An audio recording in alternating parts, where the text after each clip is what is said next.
आपने क्या लर्निंग्स है ऐसी जो मेजरली जो आपको लगा है कि ये मैं गलतियां कर गया था शुरू में और अब भी लोग कर रहे हैं उसको, ऐसी कोई मेजर मिस्टेक जो आपको लगता है कि आपने उससे सीखा है और वो दूसरों को अवॉइड करनी चाहिए? मेरे जो टीचर है ना, वो गुरु द्रोणाचार्य की तरह वॉरेन बुफे हैं। उनको नहीं पता मैं उनका स्टूडेंट हूँ, पर मुझे पता है वो मेरे टीचर हैं।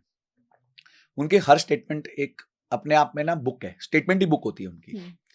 तो उनका एक स्टेटमेंट है कि इन्वेस्टमेंट का rule number 1 is don't lose your capital and rule number 2 is don't forget rule number 1। तो यानी आप सोचो वो आदमी कितना एम्फेसिस दे रहा है कि आप अपना पैसा कम मत करो। इसका मैं आपको सिंपल उदाहरण देता हूँ। एक 100 रुपए का शेयर है, वो 50 का हो गया, तो मैम कितने परसेंट गिरा? 50%। अब इसको 50 से 100 होने में कितना ग्रोथ चाहिए? 100%। तो यानी गिरते हुए तो वो 85% गिरा, पर वापस वहां तक जाने के लिए उसको 100% की ग्रोथ चाहिए।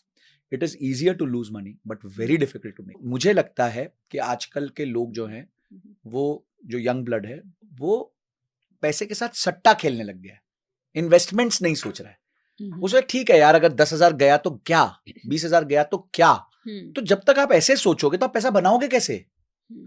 How will you make money like this? अगर आपकी माइंडसेट ही ये है कि भाई पैसा गया तो क्या, तो पैसा कैसे बनाओगे? You have to love money for that, कि नहीं यार पैसा नहीं जाना चाहिए, मैं ऐसा क्या करूं?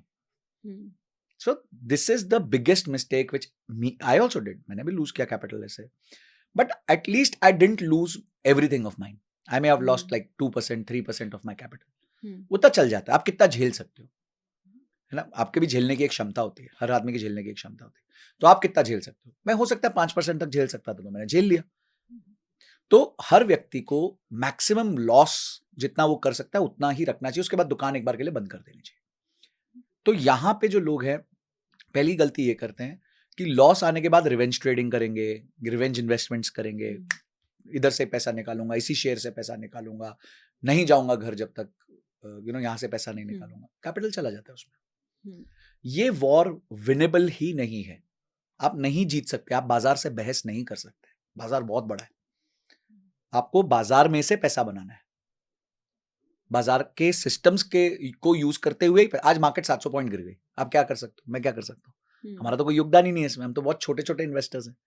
बड़े बड़े इन्वेस्टर्स हजारों करोड़ का जो बेट लगा वो कुछ नहीं कर पा रहे। So markets will never listen to us. Two things which are in our control are how much we invest and for how long we invest. Compound interest का एक फॉर्मूला है, A is equal to P into 1 plus R raised to N। तीन चीजें, आप कितना पैसा डालते हो, वो कितने रिटर्न्स बनाते हैं, और वो कितने समय के लिए बनाते हैं। रिटर्न्स आपके कंट्रोल में नहीं है, ऑब्वियसली मार्केट्स के कंट्रोल में।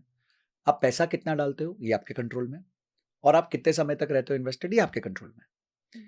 अब पैसा कितना डालते हो वो मल्टीप्लिकेशन में है, P into, और आप कितनी देर के डालते हो वो पावर में है। तो यानी आप जितनी ज्यादा देर डालोगे उतना आपको पावर कंपाउंडिंग मिलेगी, और इसलिए कंपाउंडिंग का डायरेक्ट रिलेशन टाइम से है, बाकी चीजों से उतना नहीं है। इसीलिए ज्यादा नहीं, ज्यादा देर कमाना है। ये मेरा लाइक गोल्डन स्टेटमेंट है मेरे लिए हमेशा। मैं हमेशा ही बोलता हूँ, ज्यादा नहीं, ज्यादा देर कमाना है। So if somebody has to avoid making any mistake, ये ना आप समझ लो कि एक 5 फुट का लड़का द ग्रेट खली के सामने खड़ा हो गया है, और वो कह रहा है मैं इसको मुक्का मारूंगा, तो नहीं मार सकता। खली सिर्फ ऐसे कर देगा ना, तो वो बस हवा में हाथ घुमाता रह जाएगा, कुछ कर नहीं पाएगा। So you are standing in front of Khali which is the stock market, जो 7-8 फुट का है। आप नहीं जीत सकते उससे। तो ये सब बहस मत करो, आराम से लंबे समय के लिए निवेश करो,